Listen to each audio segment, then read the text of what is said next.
What's up, everybody? I'm super excited for today's video. I have my 1988 Chevy Caprice project, and I am getting ready to take it on its first drive since this LS swap started.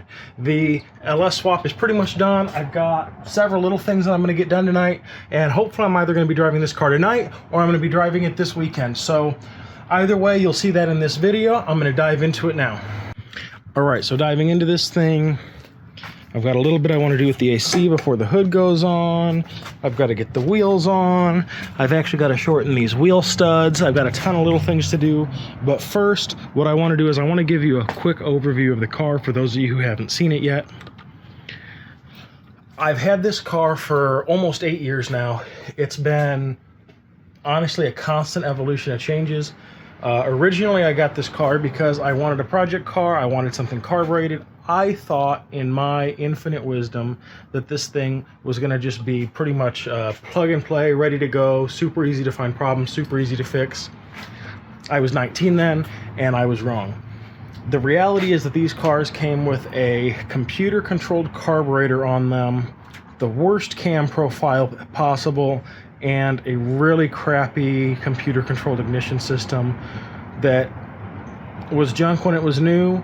It worked, it curbed emissions a little bit, it offered absolutely nothing in terms of power, and GM probably should have stayed away from it in the first place.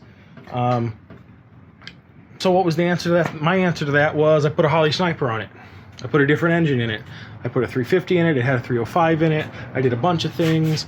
It had a 200 R4 transmission that was never shifted right. I put a new transmission in it, and it honestly didn't get very much better. The first transmission was broken when I got the car. So I've done a ton of things. I've had two different 350s in this. I had the original 305 for a long time. I've put like 75,000 or more miles on this car since I've owned it. And what I want to do is I want to share with you the goals that I actually have for this car. The kind of design that I'm going for is, what would it have looked like if GM had seriously attempted a Impala SS or a Caprice SS in the 80s? And I would compare this more to what would a Chevy SS, like the late 20-teens Chevy SS, or what would a CTS-V kind of feel like if it had been branded under the Chevy logo in the 80s. So, in pursuit of that, I have a 5.3 liter iron block LS out of a 2005 Tahoe. I put new bearings in the bottom end. I put a cam in it. I did all the usual little things to top it up. When we're done, we should have 290-ish wheel horsepower. Obviously, that's still super down on power, but it'll be modern, it'll drive nice, drive by wire, gonna be really great. Long-term goal for this thing is maybe more like 600 horsepower with either a Pro Charger or a single turbo setup. Should be ultra modern. I have recently done 14-inch Brembos. I actually have not driven with these things yet. I'm going to do a video in the near future kind of with the parts breakdown for this, what makes it possible on these. It's super convenient that these cars share their suspension with the second-gen Camaro. That was really key to that. We're going to be running true dual exhaust, no H-pipe or anything because I didn't want to deal with the hassle of it. Still running the factory drums on the rear. That's something that I'm eventually going to address, but it's not in the financial cards right now, and I really need to get this thing back on the road. I've added Bluetooth to the factory stereo because I like the factory style. I have a giant radiator, aftermarket radiator, and this is a fan setup spec for a 2010 F-150. Same thing that came on the Raptor and the regular F-150. They use the same fan. I figured if it would cool that, it would probably cool this. I'm running it in a high-low series parallel configuration with a custom relay setup that I built. Basically, it works the same way that LS1 fans work on a Camaro. There's lots of relay harnesses out there available for that, but I wanted something solid that was overbuilt. I have done a Hydro Boost conversion, so this thing honestly has brakes for days as long as they don't fade. With the new Brembo brake setup, fading and warping of rotors should no longer be any kind of an issue. I'm honestly super excited for this car. It's been a long time getting it to this point and a lot of money that I probably shouldn't have spent. I've learned a ton since I had this car. It taught me not everything I know about cars, but a lot of it. And most of what I've learned has in some way come back to this car, either in the form of an improvement or an upgrade or just learning how to do something better than I did before. So I want to share that experience with you, and hopefully I'm going to be able to drive this thing tonight. All right, guys, we are pretty much there. I'm going to fire this thing up. Show you how it sounds right now.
All right, guys, I am super happy with that. This thing's definitely headed where I want it. I've got, I don't know, about a million little things left to do. Not really, there's a couple trim pieces I want to put on, but all I need to do to get it moving really is throw the hood on it. So I've got to get a little bit of hardware.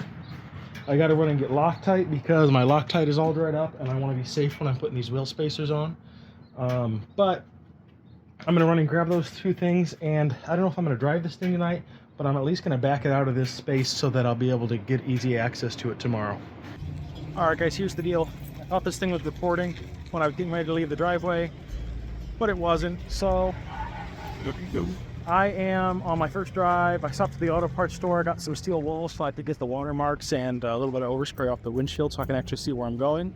I'm taking this thing over to my buddy Garrett's house. He and another friend of mine, also named Nick, are going to do a little bit of laptop tuning. I've got the laptop set up in the car. Got the laptop set up. This thing's actually driving okay. It has a little hesitation returning to idle and a little bit of hesitation going into gear sometimes. Starts up. Air doesn't blow out of the dash vents. It blows out of the windshield. Goes onto the windshield. Defrost or whatever. And I can actually kind of see now. It's great. So, until this thing I want to retry communicating. Bring the gauges up. I don't know where it's getting that fuel pressure reading from because I do not have a fuel pressure sensor on this thing. So I don't know if it's just touching ground or what exactly is going on. Yeah, see, it doesn't want to go into gear.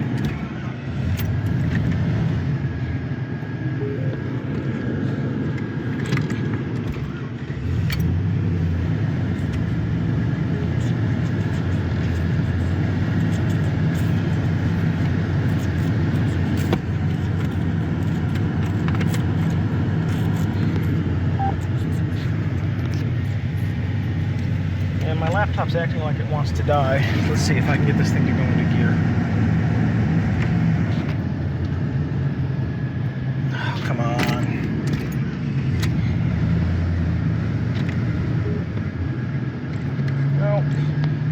let's see. Let's go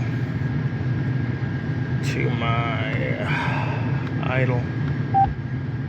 Maybe. This is just one problem after another. Now the software doesn't want to work.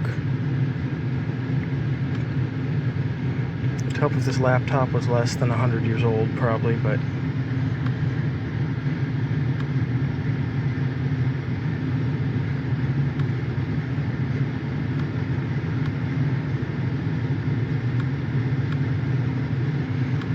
restart the software. It's the laptop, not the software. Probably actually, their software works pretty good.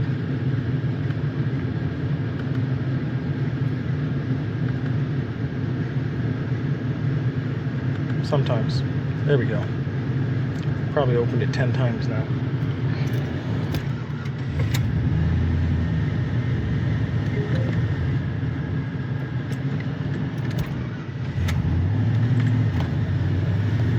Alright, I finally got it to go into gear. I don't think it'll have too much problem now that it's in gear. I've been pretty lucky on that.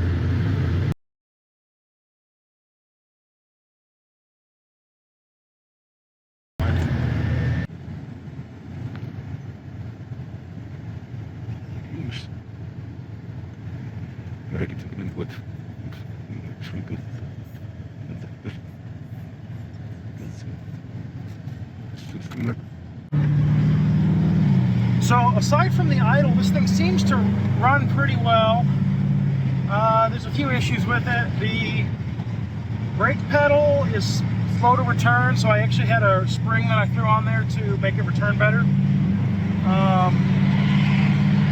With the drive-by-wire setup that I'm running, if the brake pedal doesn't return fast enough, when you get on the gas, it actually doesn't go. The brake pedal has to be fully returned. The brake pedal switch has to be in the closed position, in the brakes off position, in order for the drive-by-wire setup to work. That's the way Holly has it set up. I think it's how it works for Jim from the factory. I think if I adjust the way that my sensor and stuff interacts with the pedal, I can probably improve that. Other issue that it has, the exhaust kind of scooted down after just a little bit of driving it, so that's kind of weird.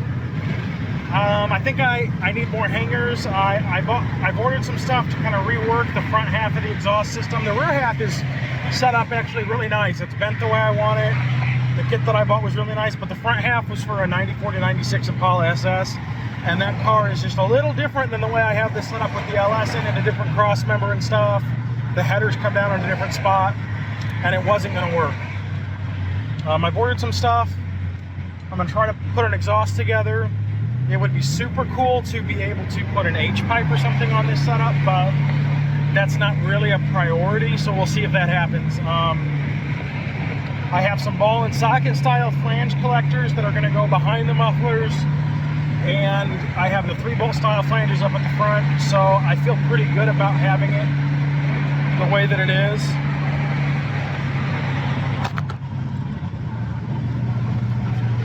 Sorry, I need to adjust the shifter linkage too. Apparently, I thought I had it in overdrive, but I was in third, so I was kind of had a lot of RPM here for no reason on the freeway. The temp sits really nicely. It's about, I don't know, like 78 or something out today, a little on the warm side. I've idled this thing in the driveway on 90-degree days without any problems, so I'm not really expecting a problem with that. I would like to get out from behind. I've got a trailer right here. And obviously I have no idea how fast I'm going, but it feels like about 50. So I'm going to try and get out from around this trailer and join the rest of the freeway. People keep merging right into the space that I want to get into, though. Alright, this guy, he's going to let me get some speed up. And I'm going to make my way over there. Hopefully this Tesla lets me. Very nice. Alright, the laptop finally decided to start working again. So for the moment at least, I can see how fast I'm going. As you can see, we're going slow, but this thing actually kind of accelerates now. A lot better than before. I think there's more in it. I think there's probably a lot more in it, but we got some weird richness for no reason that we got to work out of it.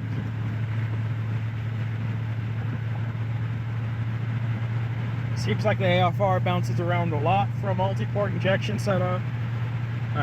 Might be because of an exhaust leak or something, I'm not sure.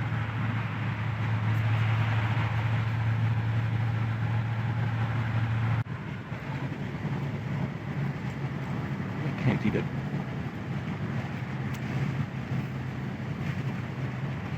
For not having done an alignment when I put the suspension back together, I'm fairly impressed with how well this thing's driving. The tie rods and steering linkage shouldn't have changed too much, but I put new knuckles on. I figured there'd be a small difference. It's going to go to the alignment shop sometime this week and get that straightened out, but overall I'm pretty impressed. Going into Garrett's. Wow, Nick really does have a Fox body. You know what? I'll put the car over here.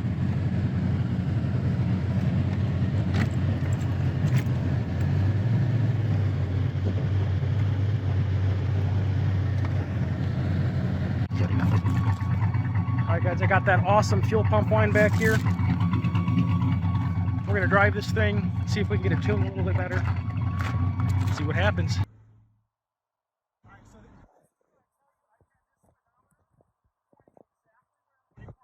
Okay guys, here's where we're at. Test drive went pretty well. We did some tuning. I didn't get a lot of good video of it. I'm still trying to figure out how to use my phone for all of that, but basically this thing stopped shifting. Test drive Sunday was great. I drove it to work Monday, Tuesday, stopped shifting on the way to work. It was like it was stuck in second, not sure what the deal is. So I have pulled the transmission. First I dropped the pan, tons and tons of metal, fluids, burned tissue. Pulled the transmission, not really sure what's going on. To be completely honest, I have no idea why this failure happened. When we did it, I got a new cooler for it. I flushed the lines out. Everything was good. So I really don't know what the whole deal is. So what I'm going to do is I'm talking to my guy about how the warranty works. We're figuring all of that out. And hopefully in the near future, I end up with a better transmission.